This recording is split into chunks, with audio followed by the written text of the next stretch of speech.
Bene, se hai visto il video fin qua sai già che sono salito sulla Marmolada. È stato davvero 2 giorni super, sia per il tempo che ovviamente per il percorso fatto.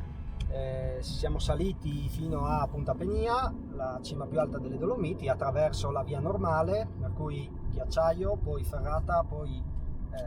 cresta sommitale, e poi in cima, vabbè, abbiamo conosciuto anche Carlo, la sentinella delle Dolomiti, il gestore di Capanna Punta Penia, e per cui insomma perfetto, non ho preso la pioggia né oggi né ieri soprattutto, quindi devo dire che sono stati 2 giorni veramente super. Per fare la mia prima salita su ghiacciaio ho scelto di comunque affidarmi ad una guida alpina, a Fabrizio, di cui tra l'altro ti lascio anche sotto il link del suo sito, insomma i suoi contatti. Persona super, ci ha portato fino in cima, insomma ci ha spiegato sia un po' anche della storia della zona, ma poi comunque insomma un po' di tecniche di ascensione su ramponi su ghiacciaio, come si usa la piccozza, come si progredisce in cordata, cose che io sapevo magari un po' così, ma insomma non avevo mai approfondito. Adesso sicuramente ho imparato cose nuove, anche che posso utilizzare durante le mie escursioni invernali, ma poi anche, perché no, come base per magari andare a fare anche qualche ghiacciaio, magari anche un po' più impegnativo. Per salire sulla Marmolada ho deciso di dividere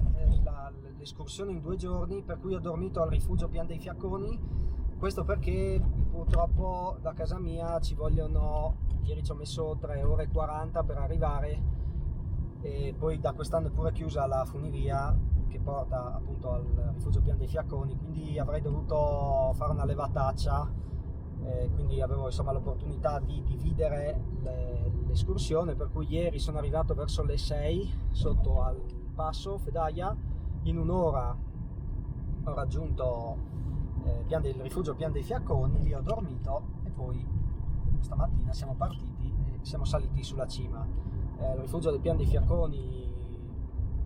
bel rifugio, gran bel rifugio, una bellissima sala da pranzo con le vetrate sul sasso lungo, sasso piatto, sul pizboè, e dopo vabbè insomma anche le camerate molto belle, dormito bene, super vista anche dalla finestrella della camera, per cui sì, è stata una buona scelta decisamente. Adesso mi tocca purtroppo spararmi queste 3 ore e mezza probabilmente di strada, solo che siccome oggi adesso devo tornare a casa, sono le 4, mi sa che mi farò un giretto, per cui invece di scendere giù per Agordo credo che andrò, adesso non so di preciso come, cercherò di fare Longarone,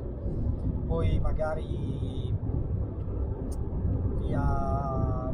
da Longarone faccio il Vaillant, la Cimolais, e poi scendo giù a Maniago